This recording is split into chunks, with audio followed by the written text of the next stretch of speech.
ধানমন্ডি এলাকায় অনেক হামলার ঘটনা ঘটেছে। সেই মামলায় 34 নম্বর ওয়ার্ডের যুবলীগের সহসভাপতি মোহাম্মদ শাকিল মধুবাজার এলাকার মুক্তার হোসেন রোডের বাসা থেকে তাকে গ্রেফতার করা হয়। তার বাসার ৩য় তলায় কবুতরের খাঁচার নিচে বিশেষ কায়দায় একটি রিভলভার, একটি পিস্তল, গুলির খোসা উদ্ধার করা হয়। এই যে দুটো অস্ত্র উদ্ধার হলো, এটা সেই অভিযান জোরদারেরই একটা সাফল্য আমি মনে করি। আমাদের কাছে যদি কেউ এরকম সুনির্দিষ্ট অভিযোগ থাকে, পর্যাপ্ত সাক্ষ্য প্রমাণ পেলে আমরা অবশ্যই ব্যবস্থা নেব। আপনাদের সবাইকে ডিএমপির মিডিয়া সেন্টারে স্বাগত জানাচ্ছি। আমি ডিসি মিডিয়া মোহাম্মদ তালেবুর রহমান। আমার সাথে আছেন রমনা ডিভিশনের এডিসি নাসের এবং আমাদের মিডিয়া ডিভিশনের এডিসি ওবায়দুর। আজকে আমরা বিশেষ একটা অ্যাচিভমেন্ট নিয়ে আমাদের কাছে আপনাদের নিমন্ত্রণ জানিয়েছি। সেটা হচ্ছে, আপনারা জানেন গত জুলাই আগস্ট এই 2 মাসের বিভিন্ন সময়ে এই বৈষম্য বিরোধী ছাত্র আন্দোলনে কতিপয় অস্ত্রধারী প্রকাশ্যে এবং অস্ত্রসহ নানাভাবে আন্দোলনকারীদের উপরে হামলা চালিয়েছে। বিশেষ করে ধানমন্ডি এলাকায় অনেক হামলার ঘটনা ঘটেছে আমরা জানি। সেই হামলায় গত 4 আগস্ট 2024 সালে এরকম একটা ঘটনা ঘটেছিল আপনার ধানমন্ডি 27 নম্বরে। সেই 27 নম্বরের ঘটনার উপর ভিত্তি করে পরবর্তীতে আপনাদের ধানমন্ডি থানায় একটা মামলা রুজু হয়। ধানমন্ডি থানার মামলা, সেই মামলায় ঢাকা উত্তর সিটি কর্পোরেশনের 34 নম্বর ওয়ার্ডের যুবলীগের সহসভাপতি মোহাম্মদ শাকিল হোসেন, তাকে গত রাত্রে আমরা আনুমানিক 9:30টার সময় ধানমন্ডি থানা পুলিশ তাকে হাজারীবাগ মুক্তার হোসেন রোডের মধুবাজার এলাকার মুক্তার হোসেন রোডের বাসা থেকে তাকে গ্রেফতার করা হয় এবং তাকে যে পূর্বের যে এজাহার নামীয় আসামি, সেই মামলায় তাকে গ্রেফতার দেখানো হয়।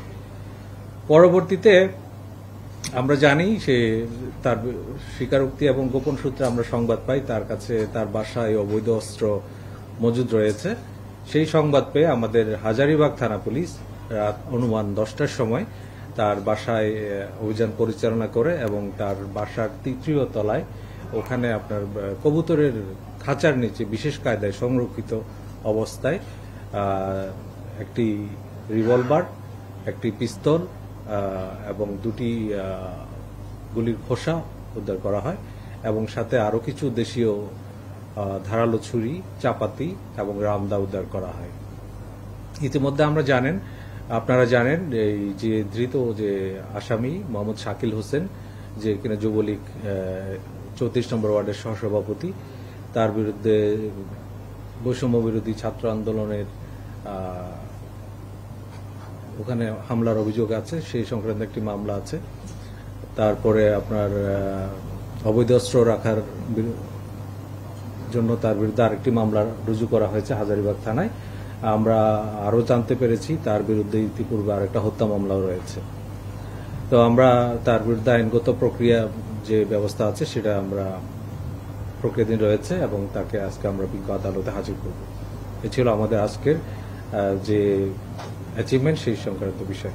আপনারা জানেন আমাদের যারা এই ছাত্র জনতার যে আন্দোলন, বৈষম্য বিরোধী আন্দোলন, সেখানে আন্দোলনটাকে ভিন্ন খাতে প্রবাহিত করার জন্য নানা ধরনের ট্যাগ দেওয়া হয়েছিল এবং তাদের উপরে নানাভাবে অত্যাচার নির্যাতন করা হয়েছিল এবং এখানে অনেক সময় আমরা দেখেছি কেউ হেলমেট বাহিনী, কেউ নানাভাবে অবৈধ অস্ত্র ব্যবহার করে ছাত্র জনতার উপরে আক্রমণ করেছিল। তো সেও এরকম সক্রিয় একজন কর্মী ছিল যে কিনা ছাত্র জনতার উপর হামলা করেছিল। আপনারা ইতিমধ্যে জেনেছেন আমরা অবৈধ অস্ত্র উদ্ধারে আমরা অভিযান জোরদার করেছি। এই যে দুটো অস্ত্র উদ্ধার হলো, এটা সেই অভিযান জোরদারেরই একটা সাফল্য আমি মনে করি এবং আমাদের এই অভিযান চলমান আছে এবং যারা যারা এইসব কাজের সাথে সংশ্লিষ্ট ছিল, এজাহারে যাদের নাম আসবে, এজাহারের আমরা যখন মামলা তদন্ত করব, তদন্তের প্রক্রিয়ায় যদি কারো সক্রিয়তা পাওয়া যায়, যাচাই বাছাই করে তবে আমরা সেই আসামিগুলো গ্রেফতার করছি।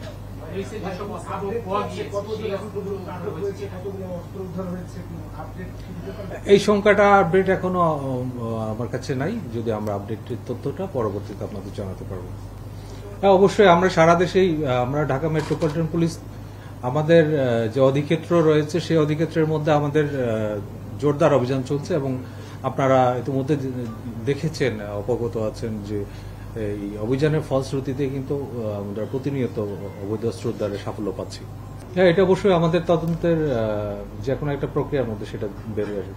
এটা পুলিশের আমাদের নিজস্ব অভিযান।